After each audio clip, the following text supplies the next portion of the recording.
देवी teaching 2.6 में आप सभी का स्वागत है एवं वेलकम है।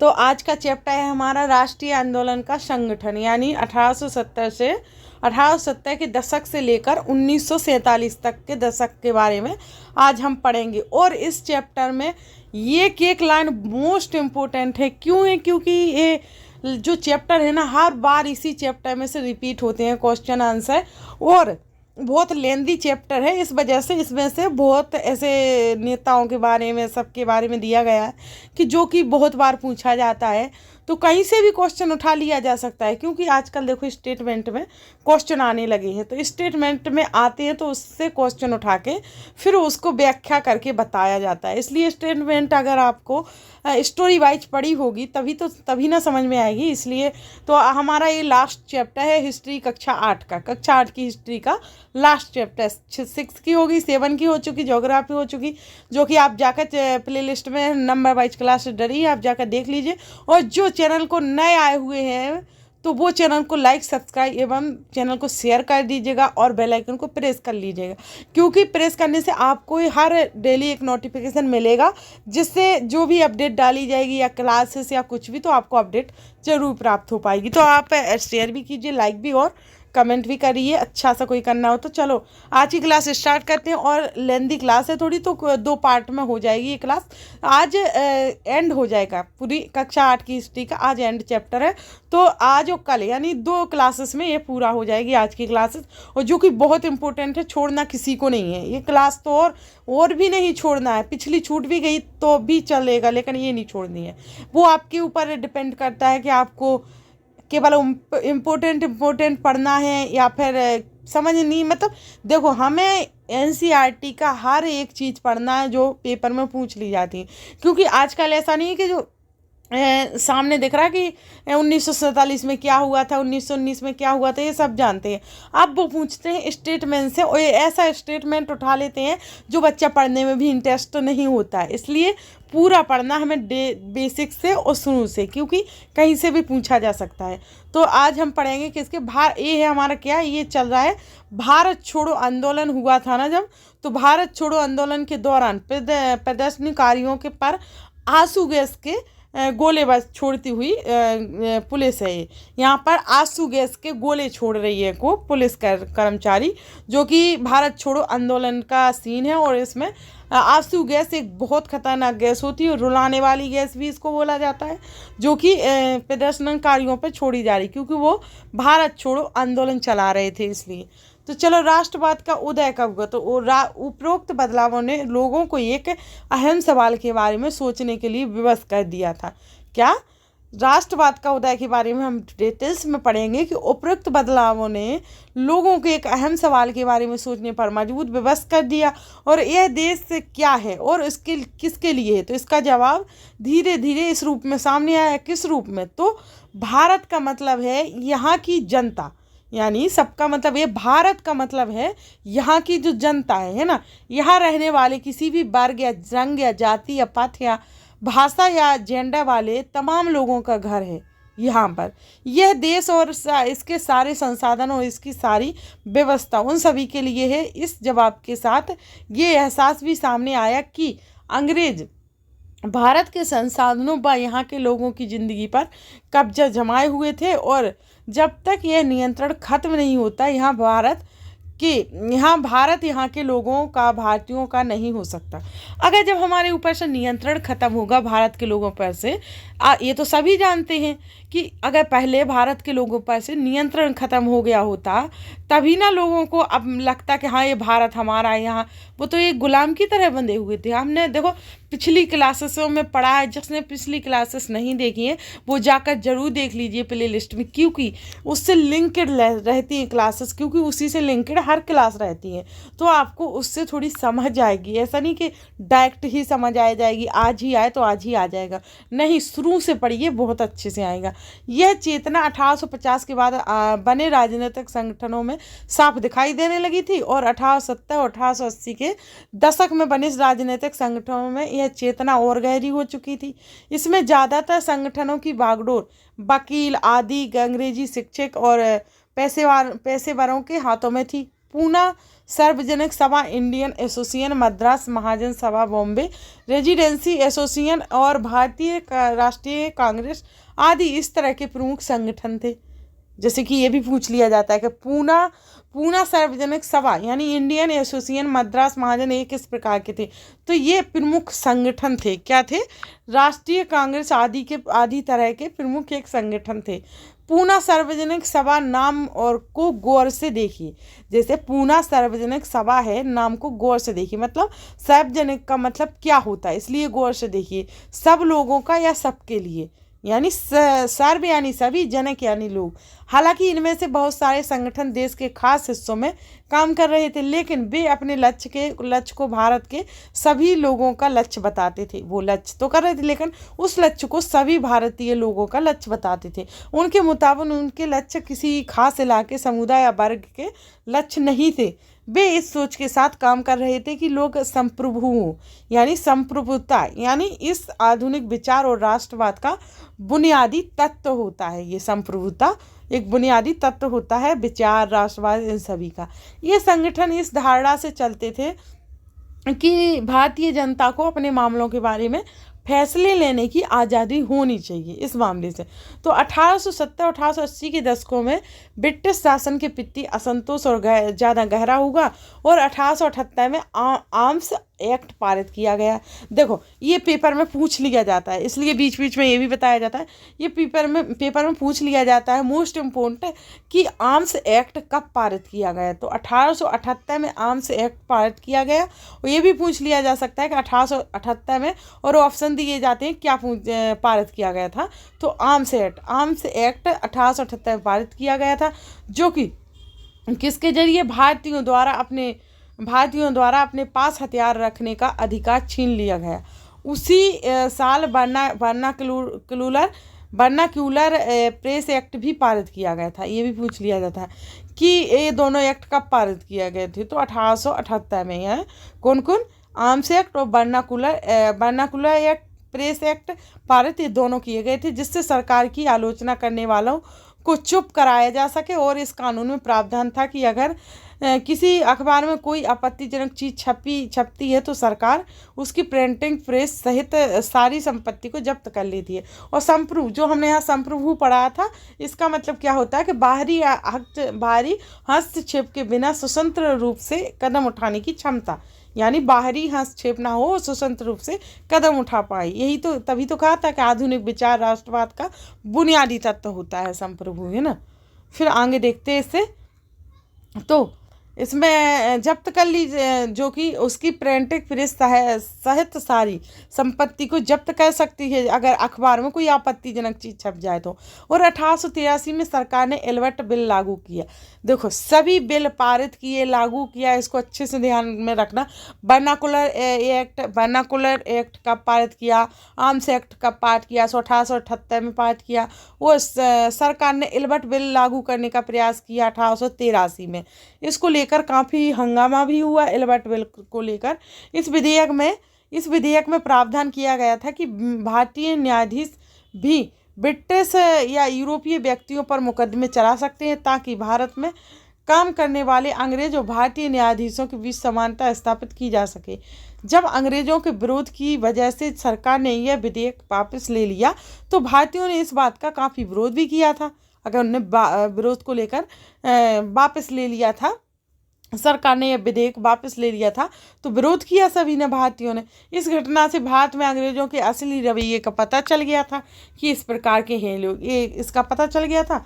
और पढ़े लिखे भारतीयों के एक अखिल भारतीय संगठन की जरूरत 1880 से ही महसूस की जा रही थी, परंतु एल्बर्ट विधेयक ने इस चाह को और गहरा कर दिया था। और 1885 में देश भर के 72 प्रतिनिधियों ने बम्बई में सभा करके भारतीय राष्ट्रीय कांग्रेस की स्थापना का फैसला लिया।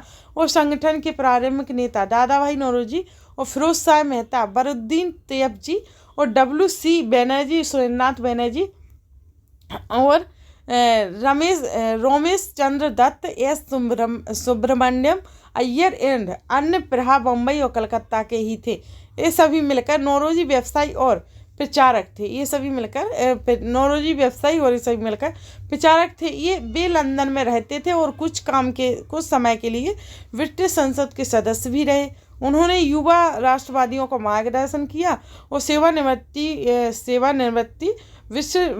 ब्रिटिश अफसर ये वो हुम ने भी विभिन्न क्षेत्रों के भारतीयों को निकट लाने में अहम भूमिका अदा की।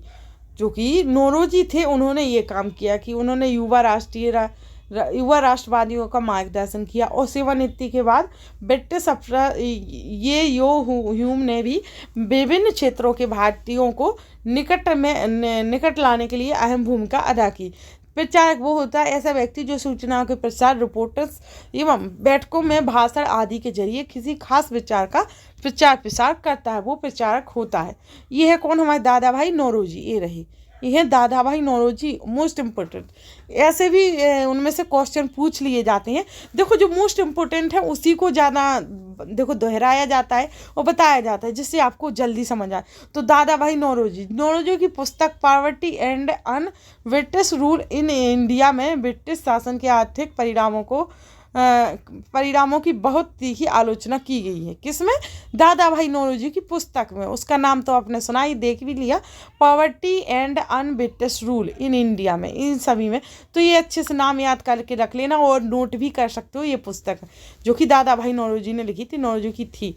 तो ये पूछ लिया जाता है पेपर में कौन पुस्तक थी, क्या थी, तो ये आप अच्छे से देख सकते हो। उभरता हुआ राष्ट्र, तो अक्सर कहा जाता है कि अपने पहले 20 सालों में कांग्रेस अपने उद्देश्य और तरीकों के लिहाज से मध्य मार्गी पार्टी थी। इस दौरान कांग्रेस ने सरकार और शासन में भारतीयों को और ज़्यादा जगह दिए जाने के लिए आवाज़ उठाई और कांग्रेस का आग्रह था कि विधान परिषदों में भारतीयों को जगह दी जाए और परिषदों को ज़्यादा अधिकार दिए जाए और जिन प्रांतों में परिषदें नहीं हैं वहाँ उनका गठन किया जाए।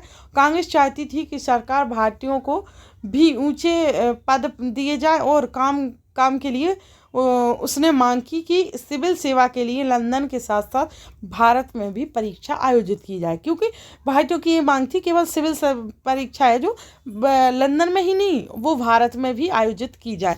ये भारतीयों की मांग थी। बहुत प्रकार की मांगें थी वैसे, पर वो पूरी करने में बहुत टाइम लगाते थे और करते नहीं थे। इतने आंदोलन जब तक आज़ाद हुए तब कर पाए। निरस्त करना क्या कहलाता है? किसी कानून को समाप्त करना, यानी किसी कानून की वैधता या अधिकृत रूप से समाप्त कर देना निरस्त कहलाता है। तो शासन व्यवस्था के भारतीयकरण की मांग नस्लवाद के खिलाफ चल रहे आंदोलन का एक हिस्सा थी। जो मांग थी ना भारतीयों की, नस्लवाद के खिलाफ चल रहे आंदोलन की एक हिस्सा थी। और दोस्तों इसकी हर एक लाइन एक मोस्ट इम्पोर्टेंट है, इसलिए आपको पूरा पढ़ना ही पड़ेगा, पूरा समझना ही पड़ेगा, तब जाके आप लगा पाओगे। और ये आखिरी चैप्टर बहुत इम्पोर्टेंट है, क्योंकि फिर आगे देखते हैं, क्योंकि तब तक सरकार महत्वपूर्ण नौकरियों पर गोरे अफसरों का ही कब्जा था और अंग्रेज आमतौर पर यह मानकर चलते थे कि भारतीयों को जिम्मेदारी भरे पद नहीं दिए जा सकते, और क्योंकि अंग्रेज अफसर अपने भारी भरकम वेतन का एक बड़ा हिस्सा ब्रिटेन भेज देते थे, इसलिए लोगों को उम्मीद थी कि भारतीयकरण से यहाँ की धन संपत्ति भी कुछ हद तक भारत में रुकने लगेगी। भारतीयों की मांग थी कि न्यायपालिका को कार्यपालिका से अलग किया जाए, आर्म्स एक्ट को निरस्त किया जाए और अभिव्यक्ति व बोलने की स्वतंत्रता दिया जाए। जैसे कि हमने ऊपर पढ़ा है कि आर्म्स एक्ट कब लागू किया था, वर्नाकुलर कब लागू किया गया था। जब आर्म्स एक्ट लागू किया गया था तभी वर्नाकुलर एक्ट लागू किया गया था। दोनों 1878 में लागू किए गए थे। और भारतीयों ने क्या मांग की थी कि न्यायपालिका से कार्यपालिका को अलग किया जाए और आर्म्स एक्ट को निरस्त किया जाए। ये क्या थी? भारतीयों की मांग थी। अभिव्यक्ति व बोलने की स्वतंत्रता दी जाए, ये मांग थी। देखो ये एग्जाम में पूछ लिया जाता है स्टेटमेंट के द्वारा कि भारतीयों का क्या कहना था। तो उनका कहना था कि न्यायपालिका से कार्यपालिका से अलग किया जाए और आर्म्स एक्ट को निरस्त किया जाए और हमें बोलने की स्वतंत्रता दी जाए, अभिव्यक्ति की। तो ये मांगे थी, ऐसा आ जाती है स्टेटमेंट के द्वारा। तो शुरुआती सालों में कांग्रेस ने कई आर्थिक मुद्दे उठाए और उसका कहना था कि भारत में ब्रिटिश शासन की वजह से ही गरीबी और अकाल पड़ रही है। बढ़ते लगान के कारण काश्तकार और जमींदार विपन्न हो गए थे और अनाजों के भारी निर्यात की वजह से खाद्य पदार्थों का अभाव पैदा हो गया था। और कांग्रेस की मांग थी कि लगान कम की जाए और फौजी खर्चों में कटौती की जाए, सिंचाई के लिए ज़्यादा अनुदान दिए जाए। उसने नमक कर, विदेशों में भारतीय मजदूरों के साथ होने वाले बर्ताव तथा भारतीयों के कामों में दखल अंदाजी करने वाले वन प्रशासन की वजह से वनवासियों की बढ़ती मुसीबतों के बारे में बहुत सारे प्रस्ताव पारित किया जाए। मतलब ऑब्वियसली है कि जैसे किसानों की या भारतीयों की मांग तो यही होगी ना कि हमें आज़ाद किया जाए, हमें मजदूरों में ऐसा बर्ताव किया जाए जो इसको हम सह सकें और दखल अंदाजी की जाए थोड़ी सी हमारे कामों में। मतलब कि उनकी ये मांग थी हम पे इतना सख्त जोर ना दिया जाए, हमें इतना मत। तो इस प्रकार से इससे पता चलता है कि पढ़े लिखे संपन्न वर्ग की संस्था होते हुए भी कांग्रेस केवल पेशेवर समूहों और जमींदारों और उद्योगपतियों के हक में ही नहीं बोल रही थी, वो सभी के हक में बोल रही थी। मध्यमार्गी नेता जनता को ब्रिटिश शासन के अन्यायपूर्ण चर्च से अवगत कराना चाहते थे और उन्हें अखबार निकाले, लेख लिखे और वह साबित करने का प्रयास किया कि ब्रिटिश शासन देश को आर्थिक तबाही की ओर ले जा रहा है। और उन्होंने अपने भाषणों में ब्रिटिश शासन की निंदा भी की और जनमत निर्माण के लिए देश के विभिन्न भागों में अपने प्रतिनिधि भेजे। लेकिन मध्यमार्गियों को ये लगता था कि अंग्रेज स्वतंत्रता व न्याय के आदर्शों का सम्मान करते हैं, इसलिए वे भारतीयों की न्याय संगत मांगों को स्वीकार कर रहे थे। लिहाजा कांग्रेस का मानना ये था कि सरकार को भारतीयों की भावना से अवगत करा जाए, जो सरकार है ना उनको भारतीयों की भावनाओं से अवगत कराया जाए, यह कांग्रेस का मानना था। तभी उसको समझ आएगा। स्वतंत्रता हमारा जन्म सिद्ध अधिकार है, ये कहना किसका है? तो हमारे मोस्ट इम्पोर्टेंट बाल गंगाधर तिलक का। ये अच्छे से याद कर लीजिए कि हमारा स्वतंत्रता हमारा जन्म सिद्ध अधिकार है, ये बाल गंगाधर तिलक का नारा है। तो 1890 के दशक तक बहुत सारे लोग कांग्रेस के राजनीतिक तौर तरीकों पर सवाल खड़े करने लगे और बंगाल, पंजाब, महाराष्ट्र में बिपिन चंद्र पाल, बाल गंगाधर तिलक और लाला लाजपत राय जैसे नेता ज़्यादा आमूल परिवर्तनवादी उद्देश्यों और पद्धतियों के अनुरूप काम करने लगे थे और उन्होंने निवेदन की राजनीति के लिए नरमपंथियों की आलोचना की और आत्मनिर्भरता और रचनात्मक कामों के महत्व पर जोर दिया। तो इनका कहना ये था इन तीनों का कि जो उनके बिपिन चंद्र और बाल गंगाधर और लाला लाजपत यानी लाल पाल बाल या इन तीनों का कहना ये था कि ये तीनों थे कौन? गर्मपंथियों वाले। और नरमपंथियों से वो बोल रहे थे कि नरमपंथियों की आलोचना कर रहे थे, क्योंकि वो तो थे गर्मपंथियों वाले और नरमपंथी वाले नरम थे और आत्मनिर्भरता तथा रचनात्मक कामों के पर महत्व देते थे। यानी आत्मनिर्भरता और रचनात्मक पर गर्मपंथी वाले देते थे जोर। कौन? लाल बाल पाल, ये तीनों थे। जो कि लाल बाल पाल से आप समझ गए होंगे, लाल बाल पाल यानी लाला लाजपत पाल, और बाल यानी बिपिन चंद्र पाल और लाल यानी बाल गंगाधर तिलक यानी बाल, लाल यानी लाला लाजपत यानी पाल यानी बिपिन चंद्र पाल। तो लाल बाल पाल इसलिए इनको बोला जाता है। और उनका कहना था कि लोगों को सरकार के नेक इरादों पर नहीं बल्कि अपनी ताकत पर भरोसा करना चाहिए। ये गर्मपंथियों वालों का कहना था, नरमपंथी वालों का नहीं, इन तीनों का कहना था कि उन्हें सरकार के नेक इरादों पर नहीं भरोसा करना चाहिए बल्कि अपनी ताकत पर भरोसा करना चाहिए और लोगों को स्वराज्य के लिए लड़ना चाहिए। ये कहना गर्मपंथी वालों का था, इन तीनों का, कि उन्हें स्वराज्य के लिए लड़ना चाहिए।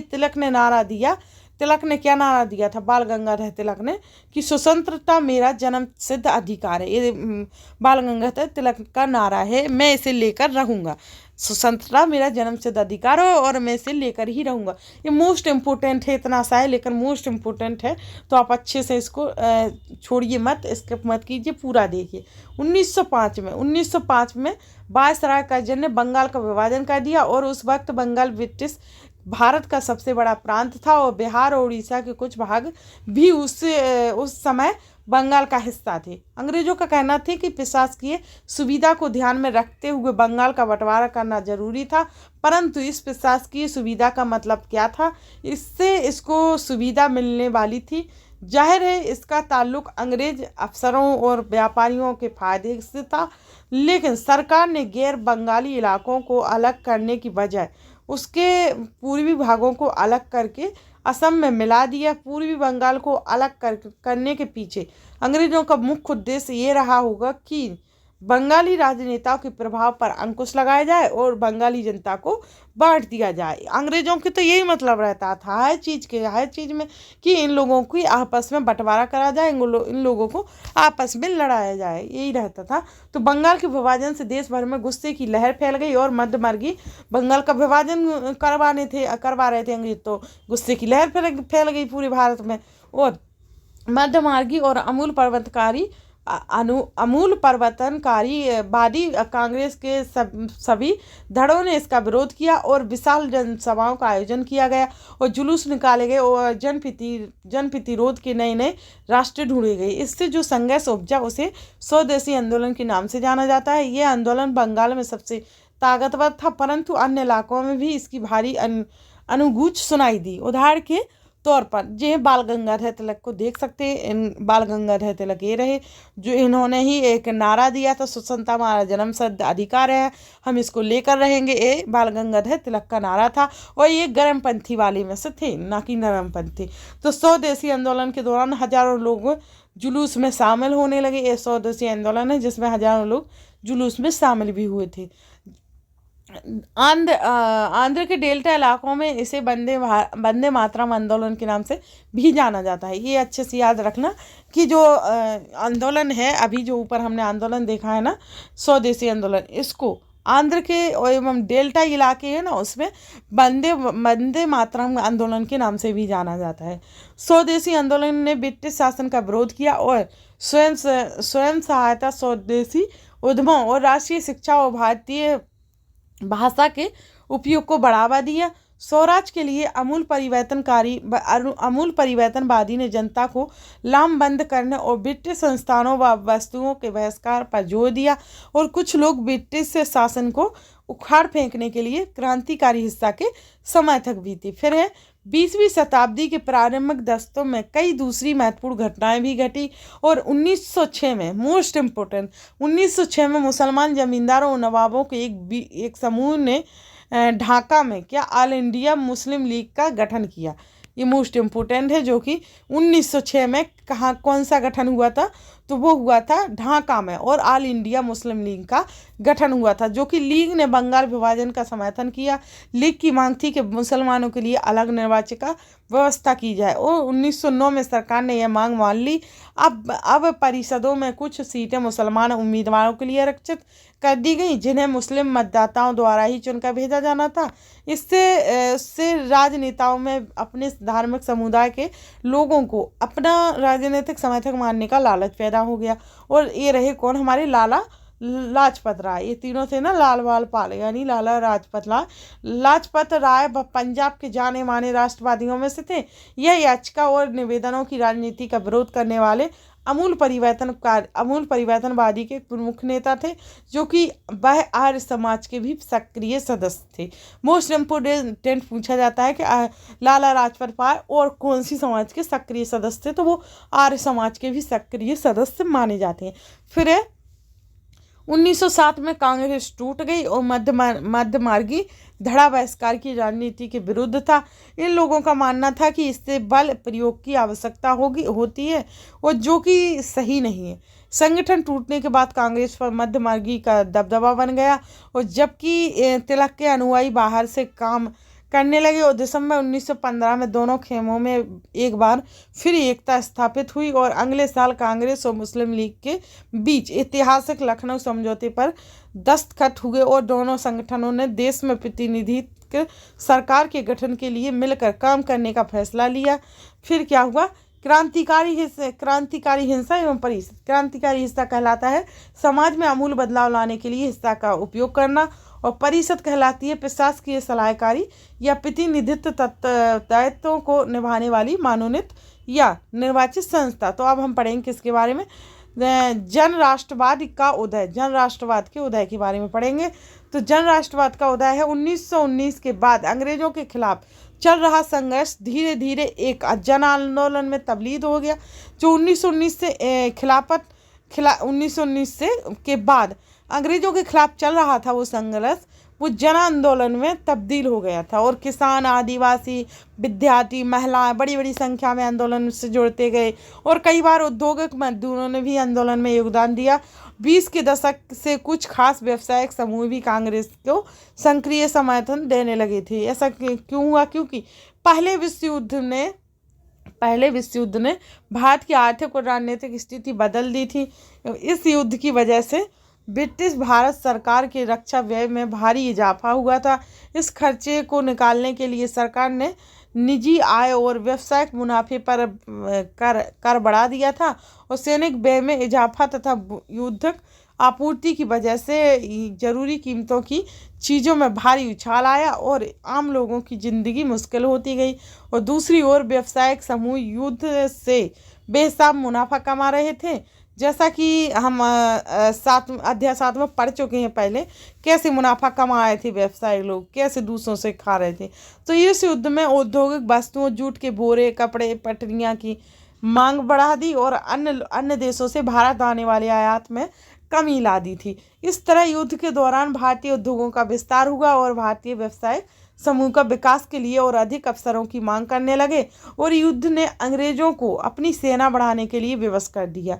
अब युद्ध होगा तो अंग्रेजों को तो सेना बढ़ानी ही पड़ेगी, बगैर सेना की तो युद्ध होगा नहीं। फिर एक विदेशी युद्ध की खातिर गांवों में सिपाहियों की भर्ती के लिए दबाव डाला जाने लगा और बहुत सारे सिपाहियों को ये दूसरे देशों में युद्ध के मोर्चों पर भेज दिया गया।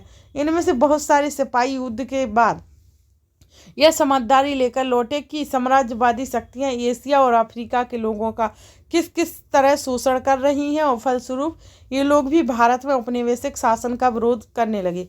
इसके अलावा 1917 में रूस में क्रांति हुई। इस घटना के चलते किसानों और मजदूरों के संघर्ष का समाचार तथा समाजवादी विचार बड़े पैमाने पर फैलने लगे थे और जिससे भारतीय राष्ट्रवादों को नई प्रेरणा मिलने लगी थी। क्योंकि ऐसा होता था, अंग्रेज जो थे ना भारत में अपना कब्जा जमाए हुए बैठे थे, तो यहाँ पर जितने भी किसान लोग जो भी थे तो उन्हों को सेना का उपयोग कर, मतलब सेना बनाते थे उन सभी को, और सेना बना के जहाँ भी युद्ध चलता था अपने युद्ध में उन सभी को वहाँ भेजते थे। तो अपनी तरफ अपनी सेना के रूप में बना लेते थे भारतीयों को, अपना युद्ध लड़वाते थे। तो दिक्कत होती थी कि हम फालतू में लड़े रहे थे। इन्हीं हालात में महात्मा गांधी का आगमन हुआ। तो इन्हीं हालात में महात्मा गांधी एक जन नेता के रूप में सामने आए और गांधी जी 46 की उम्र में 1915 में दक्षिण अफ्रीका से भारत लौटे थे। जब गांधी जी 40 वर्ष की उम्र में 1915 में दक्षिण अफ्रीका से भारत लौटे थे, तो वे वहाँ की नस्ल भेदी पाबंदियों के खिलाफ अहिंसक आंदोलन चला रहे थे। और उनका पहला आंदोलन तो पिछली क्लास में हम पढ़ चुके हैं, जो उन्होंने चंपारण आंदोलन चलाया था। सबसे पहला आंदोलन था उनका चंपारण आंदोलन, जो कि नील की खेती के खिलाफ चलाया था उन्होंने। हम पिछली क्लास में नील की खेती के बारे में डिस्कशन कर चुके हैं, जो कि सभी ने उनको बताया था। तो वो नील की खेती के खिलाफ धरना दे रहे थे और आंदोलन चालू कर दिया था। तो इसलिए पिछली क्लास देखना जरूरी होता, लिंक्ड होती है और आगे की क्लास हमें समझ आती जाती है। तो फिर अहिंसा का आंदोलन चलाने लगे वो। फिर अंतर्राष्ट्रीय स्तर पर उनकी अच्छी मान्यता थी और लोग उनका आदर करते थे। दक्षिण अफ्रीकी आंदोलन की वजह से उन्हें हिंदू, मुसलमान और फारसी, ईसाई, गुजराती, तमिल और उत्तर भारतीय उच्च वर्गीय व्यापारी, वकील और मजदूर सब तरह के भारतीयों से मिलने जुलने का मौका मिल चुका था उन्हें। और महात्मा गांधी ने पहले साल पूरे भारत का दौरा किया और इस दौरान वे यहीं के लोगों उनकी ज़रूरतों और हालात को समझने में लगे रहे। उनके शुरुआती प्रयास चंपारण, खेड़ा, मैंने पहले ही बताया, उनके शुरुआती प्रयास था चंपारण और खेड़ा अहमदाबाद के स्थानीय आंदोलन के रूप में वो जाने लगे। फिर आगे देखते हैं हम। तो फिर सामने आए हैं ना, इन आंदोलन के जरिए वो सभी के सामने आए, ये सभी मिलकर आंदोलन करते थे। तो सामने आए, इन आंदोलन के माध्यम से उनका राजेंद्र प्रसाद और वल्लभ भाई पटेल से परिचय हुआ और 1918 में अहमदाबाद में आंदोलन मील मजदूरों की मील मजदूरों की हड़ताल का सफलतापूर्वक नेतृत्व किया और 1919 से 1922 के बीच के आंदोलन को कुछ गहराई से देखेंगे हम आगे। ये रहे जब वो राजेंद्र प्रसाद से मिले एवं किसे वल्लभ भाई पटेल इन सभी से मिले थे, वो मीटिंग थी। फिर रॉलेट सत्याग्रह, रॉलेट सत्याग्रह के बारे में पढ़ेंगे हम। देखते हैं चैप्टर कितना है हमारा, क्योंकि अगर लेंदी है चैप्टर तो 2 क्लासेस में डिवाइड कर लेंगे, क्योंकि फिर बहुत सारा हो जाएगा। वैसे लेंदी है हमारा आज का चैप्टर, इसमें से बहुत से क्वेश्चन बनेंगे। ये बहुत मोस्ट इम्पोर्टेंट चैप्टर है, क्योंकि सारा तो इसी में दिया गया है। जो हिस्ट्री का बहुत ज़्यादा इम्पोर्टेंट लाइन होती है ना, वो तो इसी में है। भारत छोड़ो आंदोलन, उसके बाद हमने कहाँ तक पढ़ा, तो हम देखते हैं फिर कितना रह गया। हमने यहाँ तक पढ़ा था और ऊपर बहुत सारा चैप्टर, अभी थोड़ा और अपन कर लेते हैं, फिर जो बचेगा वो कल कर लेंगे। खिलाफत आंदोलन, बहुत सारे आंदोलन चले थे। रॉलेट सत्याग्रह से पढ़ाए थे हम। तो रॉलेट सत्याग्रह 1919 में गांधी जी ने अंग्रेजों द्वारा हाल ही में पारित किए गए रॉलेट कानून का खिलाफ सत्याग्रह आह्वान किया, और यह कानून अभिव्यक्ति की स्वतंत्रता जैसे मूलभूत अधिकारों पर अंकुश लगाने और पुलिस को और ज़्यादा अधिकार देने के लिए कानून लागू किया गया था।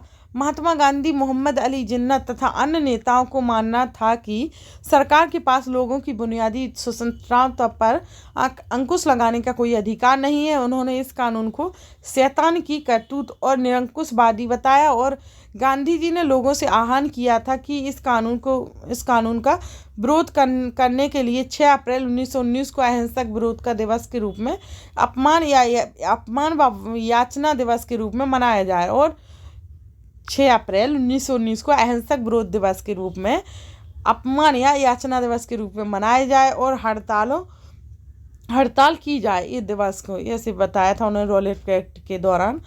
तो वहाँ क्या हुआ, आंदोलन शुरू करने के लिए सत्याग्रह सभाओं का गठन किया गया था। रॉलेट सत्याग्रह ब्रिटिश सरकार के खिलाफ पहला अखिल भारतीय संघर्ष था, हालांकि वह मोटे तौर पर शहरों तक ही सीमित था।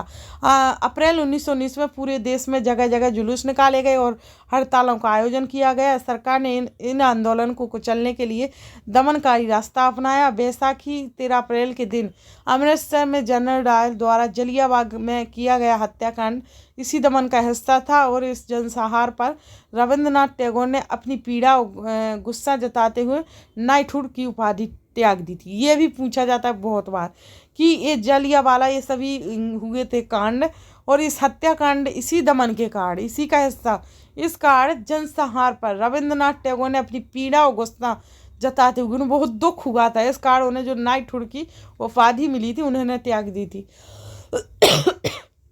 सॉरी, मोस्ट इम्पोर्टेंट ये होता है कि ये पूछा जाता है कि किस नेता ने अपनी नाइटहुड की उपाधि त्याग दी थी, तो रविंद्रनाथ टैगोर ने नाइटहुड की उपाधि त्याग दी थी।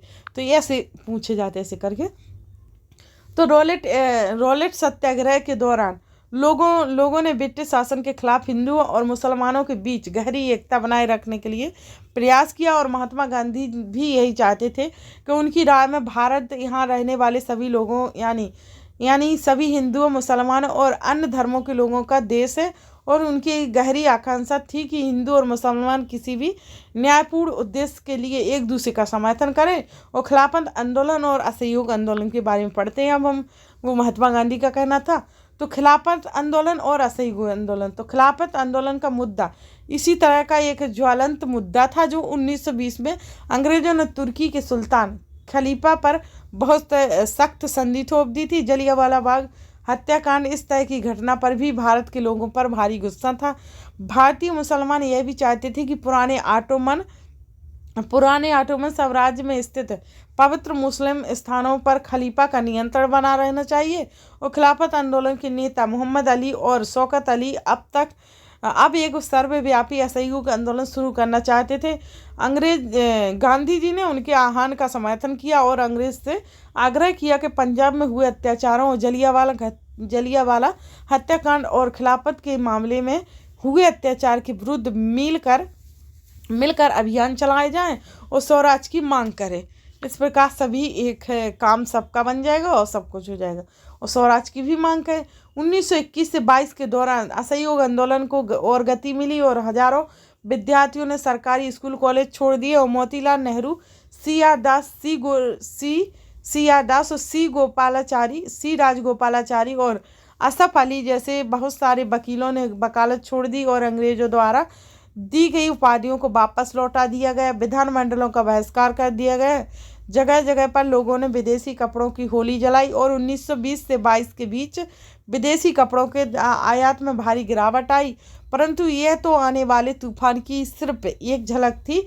देश के ज़्यादातर हिस्से एक भारी विद्रोह के मुहाने पर खड़े थे। सभी ने विद्रोह किया। फिर लोगों ने पहलकदमी, कई जगहों पर लोगों ने ब्रिटिश शासन का अहिंसक विरोध किया, लेकिन कई स्थानों पर विभिन्न वर्गों और समूहों ने गांधी जी के आह्वान के अपने हिसाब के से आयत निकालने और इस तरह के रास्ते अपनाए जो गांधी जी के विचारों से मेल नहीं खाते थे। मतलब ऐसा था कि जो कई थे गरम दलपंथी वाले, कई थे नरम दलपंथी वाले, यानी जो कोई नरम दल के, जैसे गांधी जी चाहते थे कि हम कई बार जेल में चढ़े जाएं पर हम खूना खा अत्याचार नहीं करेंगे, जैसे कटामारी नहीं करेंगे, हम इसको नहीं मारेंगे, उनका ये मतलब था। और दूसरे थे जो उनके अपोजिट, वो चाहते थे हम कैसे भी करेंगे पर इनसे बदला लेंगे, उनका ये मतलब था। तो ऐसा था, तो नहीं मेल खाते थे वो दोनों। तो सभी जगह लोगों ने अपने आंदोलन को स्थानीय मुद्दों के साथ जोड़कर आगे बढ़ाया। आइए ऐसे कुछ उदाहरण पर विचार करेंगे। देखते हैं, खाड़ा गुजरात में पाटीदार किसानों ने अंग्रेजों द्वारा थोपे गए भारी लगान के खिलाफ अहिंसक अभियान चलाया और तटीय आंध्र प्रदेश के तमिलनाडु के भीतरी भागों में शराब की दुकानों की घेराबंदी की गई और आंध्र प्रदेश के गुट्टूर जिले में आदिवासी और गरीब किसानों ने बहुत सारे वन सत्याग्रह भी किए और इन सत्याग्रहों में कई बार वे चराई शुल्क अदा किए बिना अपने जानवरों को जंगल में छोड़ देते थे। उनका विरोध इसलिए था। घेरेबंदी यानी लोगों को किसी इमारत या दुकान में जाने से रोकने के लिए किया जाता था। ये ऐसा हुआ था कि सभी ने अपने अपने प्रयास किए थे हर चीज़ को रोकने के लिए, क्योंकि सभी को आज़ादी नहीं थी। हर चीज़ के लिए उन्हें टैक्स देना पड़ता था।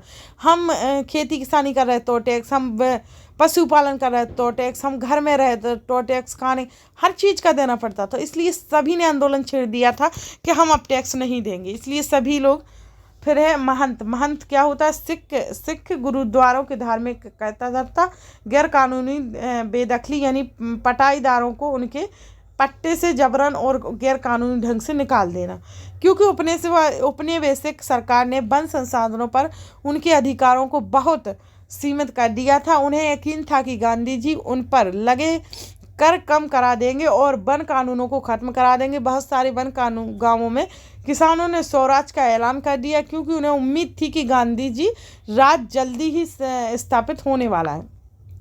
उन्हें गांधी जी से बहुत ज़्यादा उम्मीद थी। इसलिए सिंध मौजूदा पाकिस्तान में मुस्लिम व्यापारी और किसान खिलाफत के आह्वान पर बहुत उत्साहित थे और बंगाल में भी खिलाफत असहयोग के गठबंधन में जबरदस्त सांप्रदायिक एकता को जन्म दिया और राष्ट्रीय आंदोलन को नई ताकत प्रदान की। पंजाब में सिखों के अकाली आंदोलन ने अंग्रेजों की सहायता से गुरुद्वारों में जमे बैठे भ्रष्ट महंतों को हटाने के लिए आंदोलन चलाया और यह आंदोलन असहयोग आंदोलन से काफ़ी घनिष्ठ रूप से जुड़ा हुआ दिखाई देता था। असम में गांधी महाराज की जय के नारे लगाते हुए चाय बागान मजदूरों ने अपनी तनख्वाह में इजाफे का मांग शुरू कर दी और उन्होंने अंग्रेजी स्वामित्व वाले बागानों की नौकरी छोड़ दी। और उनका कहना था कि गांधी जी भी चाहते हैं कि उस दौर के बहुत सारे असमिया वैष्णव गीतों में कृष्ण की जगह गांधी राज का ऐशगान किया जाने लगा था। यानी उस समय पे गांधी जी को बहुत मानने लगे थे लोग। फिर हम महात्मा गांधी की जनता से उपजी एक छवि। महात्मा गांधी की जनता से उपजी एक छवि। जनता से उपजी छवियों में भी महात्मा गांधी को अक्सर एक देवी शक्ति के रूप में दिखाया जाता था। इस तस्वीर में वह कृष्ण के साथी बने हैं और मार्गदर्शन कर रहे हैं। वह अंग्रेजों के खिलाफ युद्ध में अन्य राष्ट्रवादी नेताओं का मार्गदर्शन कर रहे हैं। ये उन्हें कृष्ण के रूप में, कृष्ण के सारथी के रूप में बना दिया था कि यही हमारी नैया पार करेंगे, महात्मा गांधी हमारे लिए सब कुछ है। तो अब हम ये चैप्टर आगे कल की क्लास में पढ़ेंगे, क्योंकि बहुत लेंदी चैप्टर हो जाएगा, बहुत लंबी क्लास हो जाएगी। तो यहाँ से हम कल पढ़ेंगे अपनी क्लास में, है ना, यहाँ से, क्योंकि बहुत लेंदी चैप्टर हो जाएगा और फिर हमें समझने में दिक्कत होने लगती है जब हम बहुत सारा इकट्ठा पढ़ें, तो इसलिए थोड़ा बांट बांट के पढ़ें तो वही अच्छा रहता है हमारे लिए। तो चलो कल पढ़ेंगे हम जनता के महात्मा, यानी जनता के महात्मा कौन थे। तो जनता के महात्मा हमारे महात्मा ही गांधी थे, इनके बारे में मसीहा थे उनके लिए, जनता के लिए एक मसीहा के रूप में। तो कल पढ़ेंगे इसका आधा चैप्टर, और जो पढ़ लिया उसको अच्छे से रिवाइज करिए, अच्छे से समझिए, तभी आपको बहुत इंपॉर्टेंट रहेगा। उसमें बहुत सारे आंदोलन हैं, बहुत से एक्ट हैं, बहुत से पारित किए गए, कब क्या किया गया, उन सभी को अच्छे से सीख लिए, पूरा पूरा अच्छे से दिमाग में रखिए, तभी आपका एग्जाम में बहुत काम आएगा। तो जिसने लाइक सब्सक्राइब नहीं किया कर दीजिए, बेल आइकन को प्रेस कर लिए। बहुत इंपॉर्टेंट क्लासेस हैं, बेसिक लेवल से हैं और प्ले लिस्ट में डाल दी गई है नंबर वाइज। तो जाकर पिछली क्लास भी आप सभी देख लीजिए, फिर ये देख लीजिए, चाहे अभी देख लीजिए और फिर बाद में देख लीजिएगा। चलो आज की क्लास यहीं समाप्त करते हैं, और कल में एक पूरा चैप्टर ख़त्म हो चुके होंगे और पॉलिटिकल साइंस स्टार्ट हो जाएगी। तो thanks to for watching video.